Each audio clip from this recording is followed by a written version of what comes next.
masyarakat Indonesia dibodohi, ya seolah-olah bahwa ini kemiskinannya adalah sekian gitu, karena mereka tidak membaca laporan-laporan dari Bank Dunia gitu, seolah ini turun. Nah ini yang harus disosialisasi kepada dari akademisi ya, bahwa ini kemiskinan Indonesia ini sudah sangat besar sekali gitu. Kalau kita bandingkan dengan Vietnam, kita ini 3 kali lipat lebih banyak dari Vietnam gitu. Orang miskinnya gitu kan, dengan kriteria yang sama. Harusnya pemerintah bisa, kalau pemerintahnya baik, pro rakyat, pada saat itu pemerintah bisa mengurangi kemiskinan di masa pandemi. Jika menggunakan standar garis kemiskinan Bank Dunia dengan minimal pendapatan Rp1.138.000 per orang per bulan, jumlah rakyat miskin di Indonesia mencapai 168,8 juta orang. Sehingga bisa dikatakan lebih dari setengah masyarakat Indonesia tergolong miskin. Berbeda dengan data BPS tahun 2022 lalu yang menyatakan jumlah rakyat miskin di Indonesia hanya 26,36 juta orang atau 9,57% dengan minimal pendapatan Rp535.547 per orang per bulan. Bank Dunia pernah mengusulkan agar garis kemiskinan BPS diubah karena tidak masuk akal. Tetapi Sri Mulyani tidak setuju dengan alasan, jika dinaikkan, maka angka kemiskinan akan melonjak.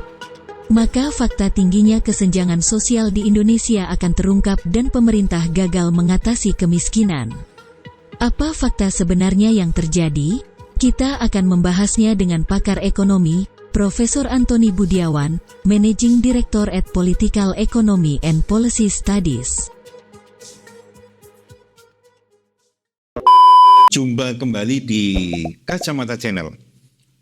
Kali ini kita ada bahasan yang sangat menarik karena isu ini lagi ramai di media dan juga di media sosial, yaitu pernyataan Ibu Menteri Sri Mulyani itu mengatakan bahwa Indonesia ini kalau mengikuti dari apa yang disampaikan oleh Bank Dunia soal standar garis kemiskinan di Indonesia ini, bisa sampai 40% warga Indonesia ini miskin, jatuh miskin begitu.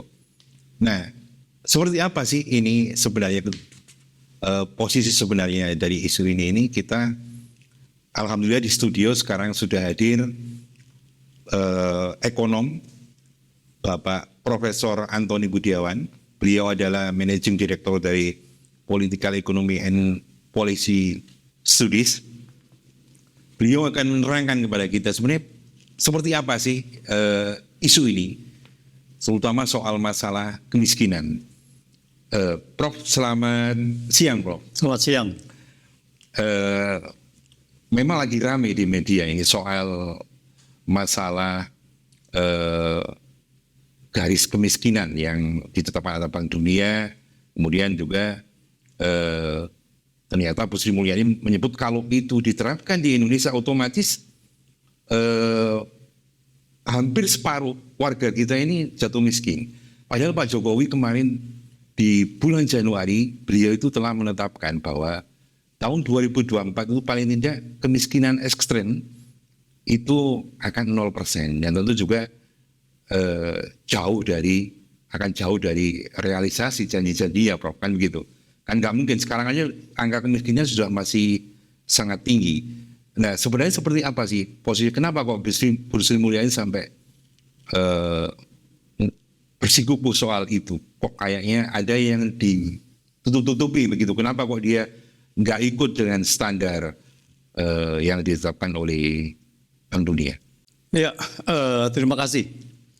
Ini angka kemiskinan ini kan, kenapa kalau kita pakai Bank Dunia ini supaya ada komparasi antar negara. Yaitu mereka memakai satu, kemiskinan ini adalah sebetulnya relatif terhadap status negara itu. Ada negara itu dibagi negara miskin yang disebutnya low income, di mana pendapatan per kapitanya $1.005 ke bawah. Itu negara low income, artinya adalah negara miskin. lalu negara yang middle income, ya, berpendapatan menengah, itu dibagi dua, berpendapatan menengah bawah dan berpendapatan menengah atas. Artinya low middle income atau upper middle income. Batasannya adalah 4.000, sekitar $4.000. Itu 1.000 sampai 4.000 itu adalah low middle income, dan 4.000 sampai 12.000 itu adalah upper middle income.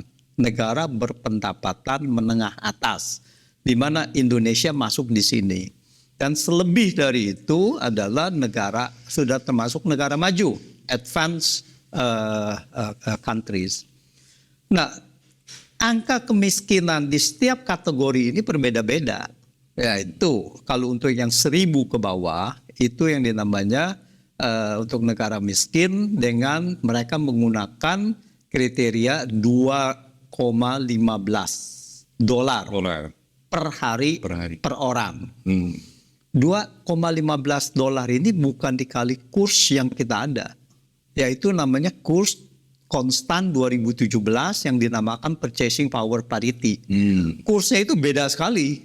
Kalau kita sekarang 15.000 misalnya ya, kurs 2017 PPP pada saat ini itu cuma 5.500 gitu. Jadi itu sebetulnya sudah sangat rendah gitu. Jadi kita bilang $2,15 itu sangat rendah sekali, yaitu dikali anggap saja 5.000, yaitu sekitar cuma 10.000 per hari.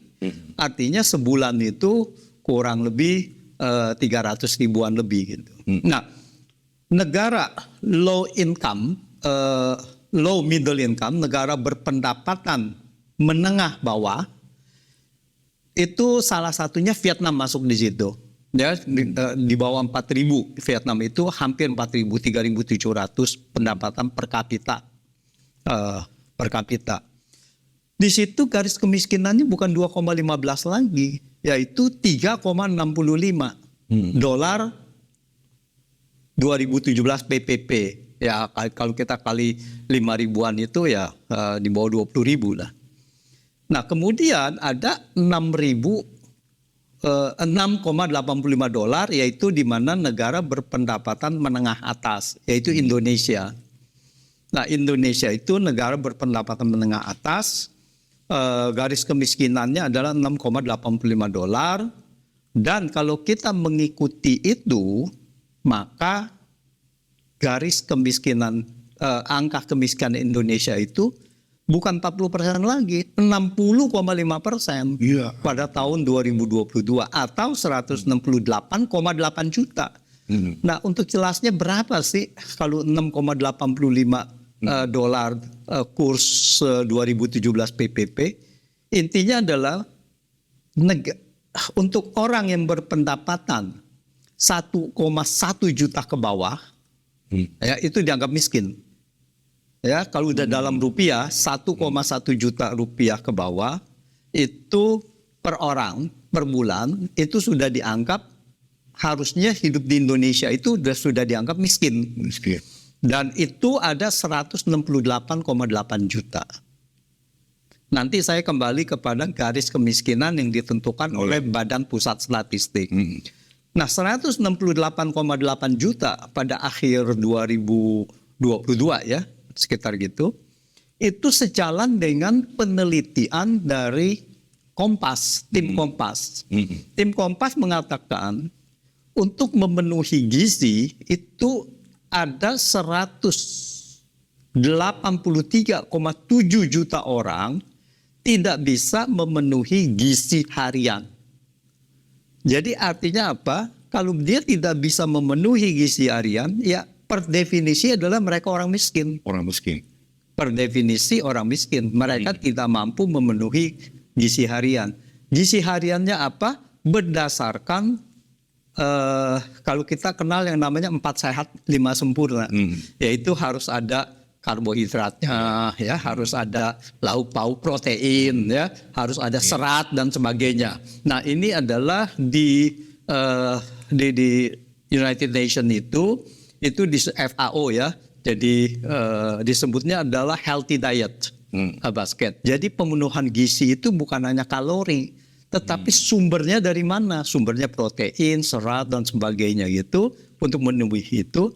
Dan berdasarkan kriteria tadi 183 orang 183,7 juta penduduk Indonesia tidak mampu, yaitu jatuh miskin. Jadi ini sejalan gitu. Nah, sekarang bagaimana dengan kemiskinan Indonesia yang dibuat oleh garis kemiskinan berdasarkan Badan Pusat Statistik. Badan Pusat Statistik mengatakan pendapatan yang di bawah 535.000 rupiah ke bawah itu dianggap miskin. Dan itu terdiri dari dua, garis kemiskinan makanan dan non-makanan. Garis kemiskinan makanan 397.000 rupiah per bulan atau kurang lebih per harinya 13.000, atau sekali makan 4.500, anggap saja gitu. 4.500 katanya sudah bisa memenuhi jumlah kalori yang dibutuhkan 2.100 kalori. Iya. Nah, ini yang menjadi pertanyaan. Kita tidak perlu memakai data Bank Dunia. Pemakaian data Bank Dunia itu untuk komparasi bagaimana negara kita kemiskinannya dibandingkan dengan Vietnam misalnya. Misalnya ya. Ya, jadi itu ada komparasinya. Kalau kita berdasarkan national poverty level, ya, jadi garis kemiskinan nasional itu kita tidak bisa komparasi dengan Vietnam. Mereka ada garis kemiskinannya nasional juga gitu. Nah, untuk itu sebagai koreksinya kita harus juga menggunakan data kemiskinan ini tidak satu data tapi multiple data. Oke, garis kemiskinan menurut BPS segini, garis kemiskinan menurut Bank Dunia sekian. Kalau untuk Bank Dunia kita compare, kita perbandingkan dengan Vietnam, maka kalau kita bandingkan dengan Vietnam, kita ini 3 kali lipat lebih banyak dari Vietnam gitu. Orang miskinnya. Orang miskinnya gitu kan, dengan kriteria yang sama, padahal Vietnam masih negara berpendapatan menengah bawah. Kenapa, Prof? Ini kok kesannya Sri Mulyani kok ini ngeyel ya, ngotot mempertahankan angka itu. Apakah memang demi kepentingan, ini kan mau 2024, kita semua tahu bahwa Pak Jokowi juga salah satu target beliau adalah ya tadi menurunkan kemiskinan. Ada perubahan signifikan lah, apalagi dengan gelontoran begitu banyak dana ya.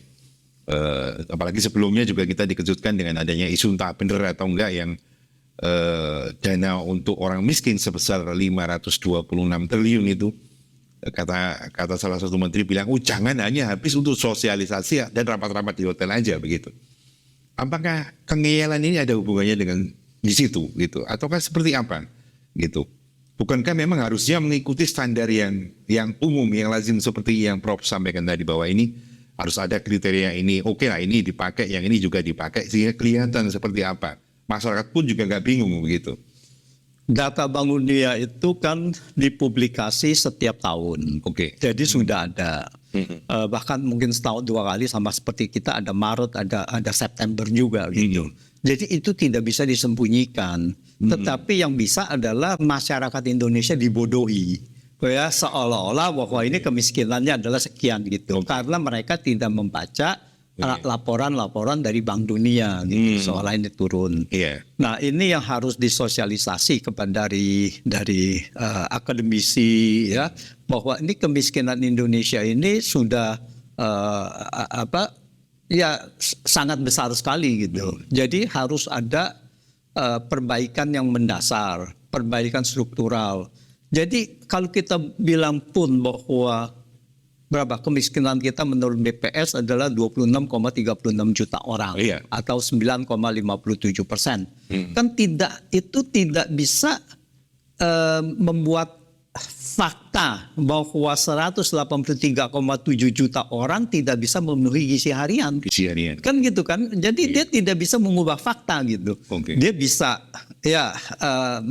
membohongi orang, mengelabui orang, tetapi faktanya di lapangan adalah itu gitu. Dan politisi atau penguasa ya harusnya jujur ke situ, karena Anda diberikan kekuasaan artinya untuk membuat masyarakatnya sejahtera.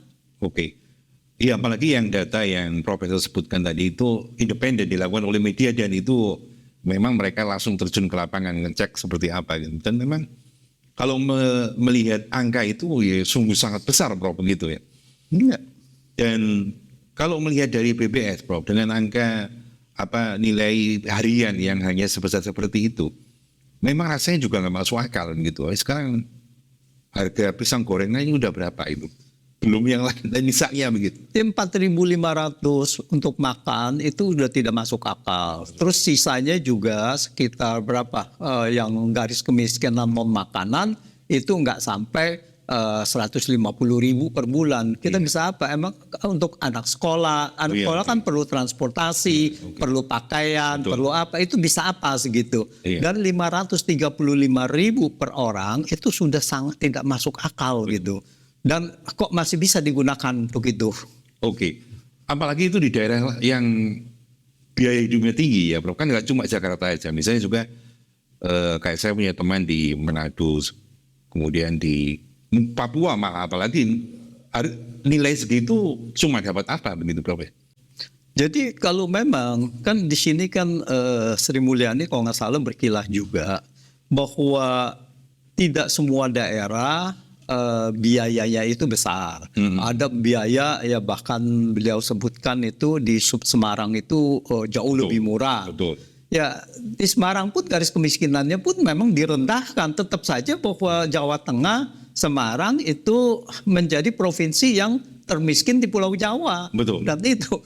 Jadi bahwa ini tidak bisa Anda ini membuat garis kemiskinan rata-rata begitu. Kalau dia tidak mau mengubah itu berarti memang ada beberapa daerah menggunakan garis kemiskinan ekstrim ya di Jawa Tengah banyak sekali yang di bawah garis kemiskinan ekstrim ya berarti beberapa daerah kita adalah setara dengan garis kemiskinan orang-orang yang negara-negara yang miskin di Afrika gitu. Kan mengenaskan gitu. Sangat kan. mengenaskan. Artinya apa? Sri Mulyani juga ingin mengkonfirmasi bahwa kesenjangan sosial ini sudah sangat akut.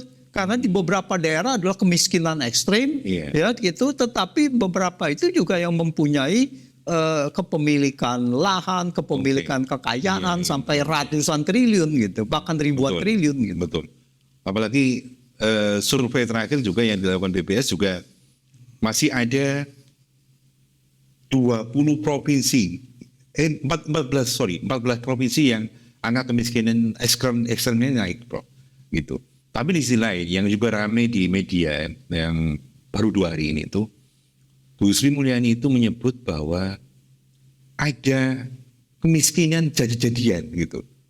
Maksudnya begini dia, bahwa pemerintah daerah itu membuat seolah-olah orang yang harusnya bukan kategori miskin tapi masuk miskin, Bro. Karena dia agar dia dapat program perlindungan sosial. Menurut Profesor bagaimana? Ini kan adalah sesuatu yang mengada-ada dan berarti bahwa dia ini tidak mempercayai data. Pertama adalah data BPS. Kalau dia memang tidak mengakui data BPS artinya salah apa segala ya kepala BPS-nya dipecat dong. Oke. Ya. Iya. Kenapa bahwa itu harus mesti berkilau ke sana gitu. Iya. Itu kan data dari pemerintah juga. Terus yang kedua, kalau seandainya ada yang begitu, ya ternyata bahwa mereka itu tidak tepat sasaran, ya itu tanggung jawab pemerintah.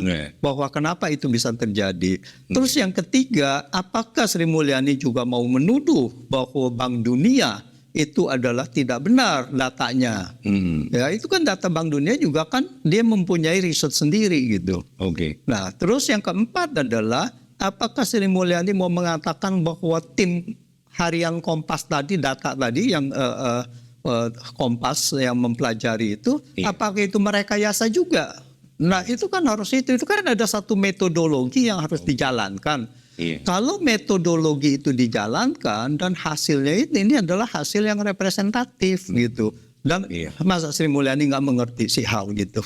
Ya, betul. Itu juga bagi kita yang masyarakat umum juga aneh juga. Dia saling tuduh pemerintah pusat menuduh pemerintah daerah memanipulasi data hanya demi untuk agar dapat pelindungan program perlindungan sosial dengan alasan itu tadi bahwa orang-orang yang dimasukkan di situ adalah ada yang anggota tim ses, kemudian orang yang nyoblos dia, itu yang kemarin masuk mengemuka waktu rapat dengan DPR. Nah, lagi menarik juga begini, Prof. Kalau kami baca kemarin yang dikeluarkan BPS itu dari daerah-daerah yang miskin di Indonesia itu salah satu yang paling tinggi kenaikan kemiskinannya itu adalah Papua dan Maluku. Itu.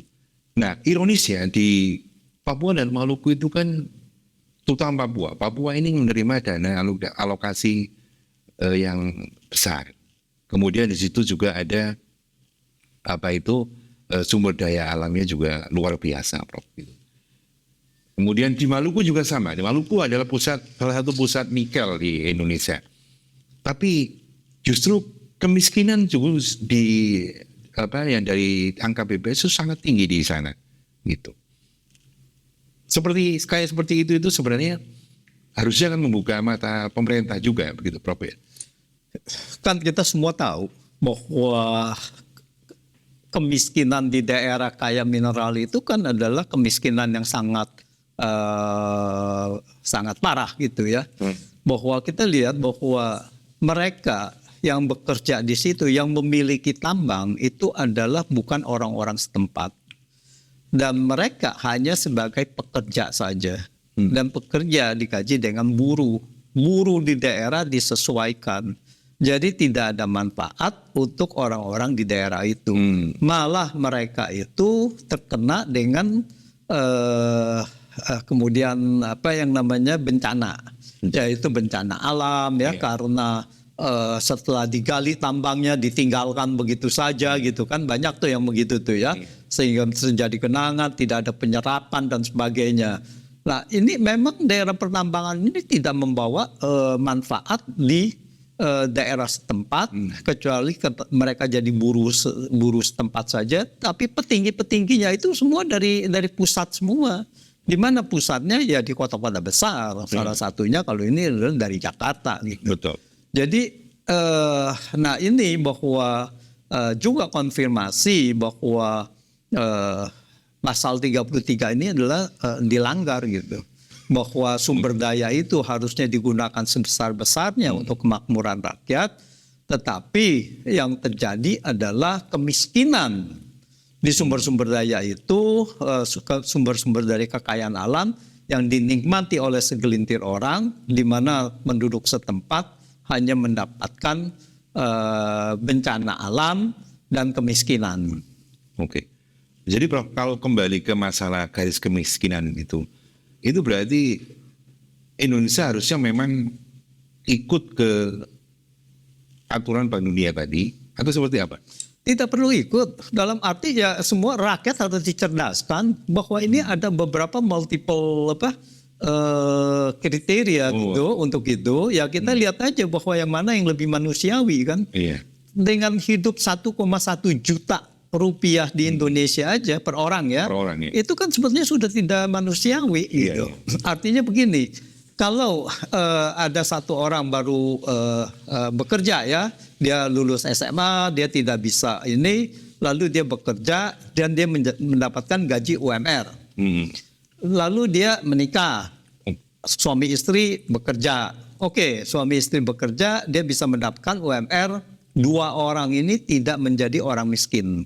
Karena itu di atas dari pendapatannya per orang lebih dari 1,1 juta. Ini kalau kita bicara buruh. Tetapi bagaimana kalau kemudian si ibu ini mempunyai anak?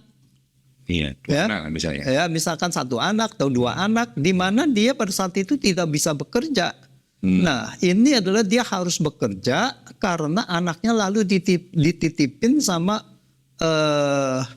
siapa? Mungkin orang tuanya ya, kakeknya, neneknya. Nah, ini adalah biaya sosial di mana anak ini banyak sekali di Indonesia yang tidak hidup dengan orang tuanya, harus dititipi ke kampung dan sebagainya gitu. Untuk menghindari dia menjadi orang miskin. Ya. Dan itu pun tidak, kalau seandainya dia pelihara sendiri, maka orang ini jatuh 4 orang ini kepada kemiskinan, karena UMR itu tidak bisa mencukupi 4,4 juta tadi gitu. Berarti alasan yang apa acuan Bank Dunia nggak bisa dipakai karena setiap daerah berbeda-beda itu juga nggak bisa dipakai sebenarnya, Prof. Nah, harusnya adalah mungkin beberapa kan sudah dibuktikan oleh timnya survei atau Kompas itu di beberapa daerah malah juga lebih mahal dari di Indonesia. Karena apa?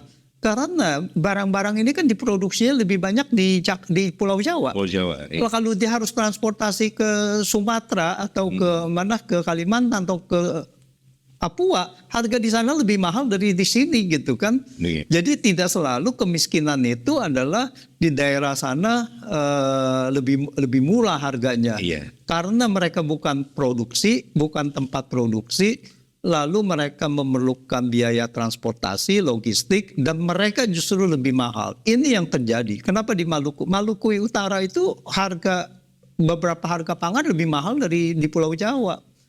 Di Nusa Tenggara Timur juga, karena dapatnya dari mana dia? Mereka apakah ada beras? Di Jakarta masih ada Kerawang ya, terus masih ada Jawa Tengah gitu kan. Iya. Produksi paling banyak di daerah Pulau Jawa gitu. Iya. Jadi beras itu di beberapa daerah lebih mahal daripada di Jakarta. Itu pertama. Dan kedua, produktivitas. Pulau Jawa produktivitas untuk padi dan sebagainya itu lebih baik, lebih bagus, sehingga biaya produksi lebih murah. Coba kalau di Sumatera, apalagi yang di daerah gunung-gunung, kalau dia nanam padi, berapa hasilnya? Palingan juga cuma 3 ton atau 2 ton, 2,5 ton gitu. Nah itu biaya produksinya lebih mahal. Biasanya mereka menanam untuk dirinya sendiri gitu. Tapi kan nggak semua orang bisa menanam itu. Jadi beberapa biaya pangan di daerah non Pulau Jawa itu justru lebih mahal gitu. Iya. Berarti klaim yang kemarin disampaikan pemerintah bahwa pembangunan ekonomi itu berhasil dan berkualitas karena angka kemiskinan mereka sebut menurun, pengangguran juga menurun, itu patut dipertanyakan, Prof. Bukan hanya patut dipertanyakan, ini adalah bahwa menunjukkan justru ini kebalikannya, ini adalah kegagalan. Kalau diklaim angka kemiskinan turun, ternyata dari 2019 ke 2022 itu naik angka kemiskinan. Kalau dari 2014 sampai ke 2022 itu turun hanya sekitar kalau nggak salah 1,57%. Itu jauh dibandingkan dengan periode yang sebelumnya gitu. Maksudnya sebelum Pak Jokowi? Dari zaman Pak Harto, itu keturun itu adalah ini yang terendah dari 2014 sampai ke 2022 ini adalah yang terendah. Bahwa Pak Harto itu dari tahun 70 sampai tahun ke 80 dia menurunkannya lebih dari 20%, dari 60 sampai tinggal 28% gitu. Sekitar gitu. Maaf, Prof. Kalau misalnya mereka beralasan bahwa ini karena pandemi kemarin 2 tahun, gimana? Ya, kita lihat 2014 sampai 2019 juga penurunannya juga yang terburuk sebelum pandemi gitu. Jadi ya apapun ya tidak bisa berkilah lah bahwa pandemi nggak bisa jadikan alasan gitu. Nggak bisa gitu. Okay. Karena apa? Itu pertama. Terus kedua adalah pandemi ini justru memberikan berkah buat bangsa Indonesia. Karena apa? Di masa pandemi itu harga mineral, harga batu bara naik berkali-kali lipat. Okay. Dan itu dinikmati oleh siapa? Dinikmati oleh pengusaha. Dan rakyat tidak menikmati sama sekali, malah rakyat dibebanin dengan harga kenaikan BBM dan PPN gitu. Ini yang membuat kemiskinan naik gitu. Harusnya pemerintah bisa, kalau pemerintahnya baik, pro rakyat, pada saat itu pemerintah bisa mengurangi kemiskinan di masa pandemi. Jadi masa pandemi justru kalau digunakan untuk itu justru salah besar. Karena di masa pandemi itu pemerintah Indonesia mendapatkan namanya windfall profit. Bisa dibuktikan bahwa APBN naik pada tahun 2022 dibandingkan 2021 itu naik 40%. APBN penerimaan negara. Nah, 2021 ke 2020 juga naik tinggi gitu. Berarti memang kalau dibandingkan dengan pemerintah sebelumnya ya memang dikatakan bisa dikatakan memang kinerjanya kurang ciamik lah untuk mengatasi kemiskinan begitu. Kalau kurang ciamik masih mending. Pemerintah gagal dalam menangani kemiskinan. Oke, Prof. Nah, menarik lagi, Prof. Ini kan begini. Kalau bicara soal kemiskinan, seharusnya juga dengan program-program yang dilakukan, bansos segala macam segitu banyak triliunan yang dikelontorkan, harusnya kan ada hasilnya, Prof.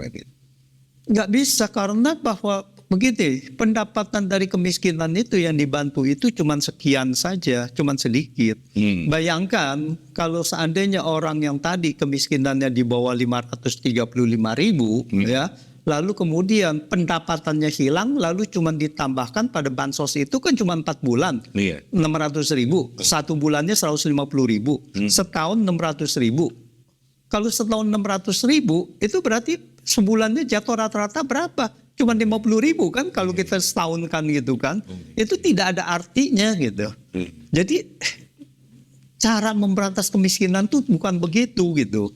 Jadi kita punya fiskal ini yang harusnya adalah digunakan sebesar-besarnya untuk kemakmuran rakyat. Ini juga tidak gitu.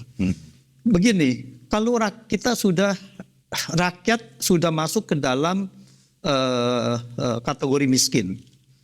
Lalu dibantu sekarang ini adalah 100.000 ya per bulan, anggap saja gitu.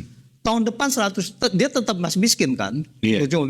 Tahun depan dibantu 100.000 lagi atau 110.000, ya tidak membantu gitu karena tetap dia di dalam kemiskinan itu gitu, tidak bisa memberantas gitu. Harusnya solusinya bukan seperti itu hanya jangka pendek begitu ya, Pak. Makanya kalau kita lihat di luar negeri ada orang yang namanya minimum upah, sebetulnya bukan upah, jadi pendapatan minimum ya, di mana ada yang mengatakan bahwa di negara maju ya mesti $1.000 gitu kan. Nah $1.000 itu harus dipenuhi. Kalau orang itu adalah di bawah $1.000 maka itu akan ditambah menjadi $1.000 gitu. Nah di kita kan enggak gitu. Jadi tidak ada UMR itu misalkan 4 juta. Bagaimana kalau orang yang tidak bekerja dan bekerja cuma mendapatkan 2 juta? Apakah 4 jutanya dicukupi? Ya tidak gitu di sini. Artinya kalau dia tidak dicukupi, dia akan menjadi orang miskin. Lalu kalau dia punya ada keluarga gitu. Jadi ya memang penataan, pengelolaan keuangan negara untuk memberantas kemiskinan ini tidak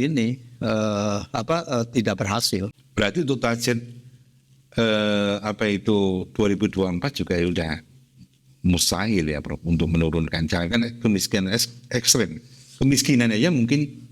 Ya, saya pesimis bahwa ini bisa dilakukan gitu. Bahwa ini akan bergerak ya secara natural aja, bahwa kalau seandainya dia ada orang yang tidak mempunyai pendapatan, misalkan dari mahasiswa, setelah dia harus bekerja gitu kan. Kalau dia tidak ada bekerja, ya dia akan masuk menjadi kategori orang miskin gitu. Nah sekarang apakah kita bisa membuka lapangan kerja seperti itu? Itu yang kemiskinan baru itu ya. Nah itu. Prof, terakhir Prof, terkait angka soal kemiskinan ini seperti apa? Saran Profesor sebenarnya harusnya seperti apa? Istilahnya biar masyarakat pun juga paham. Ini sebenarnya kita posisinya seperti ini. Jangan kita diberi angin-angin surga gitu. Ternyata katanya angka kemiskinan turun, tapi ternyata kenyataan di lapangan justru nggak seperti itu. Harusnya kan pemerintah bisa mengatakan kemiskinan menurut garis kemiskinan BPS tidak manusiawi, maka itu akan ditingkatkan atau akan dibuat nol. Kemiskinan ini tidak boleh ada.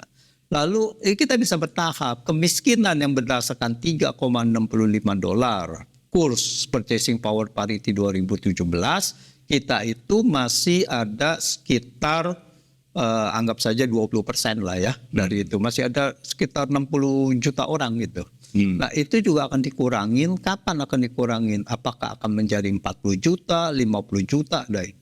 Dan garis kemiskinan yang $6,85 atau yang mempunyai pendapatan 1,1 juta orang per bulan, itu ada 168,8 juta orang. Kemiskinan menurut yang kategori tadi Bank Dunia berdasarkan negara berpendapatan menengah atas. Dan itu akan dikurangi sampai sekian. Nah itu adalah target-target yang realistis gitu. Jadi jangan sampai bahwa wah ini dia tidak memperhatikan itu karena dia merasa itu tidak sanggup gitu untuk ini. Jadi mereka memperhatikan hanya garis kemiskinan BPS.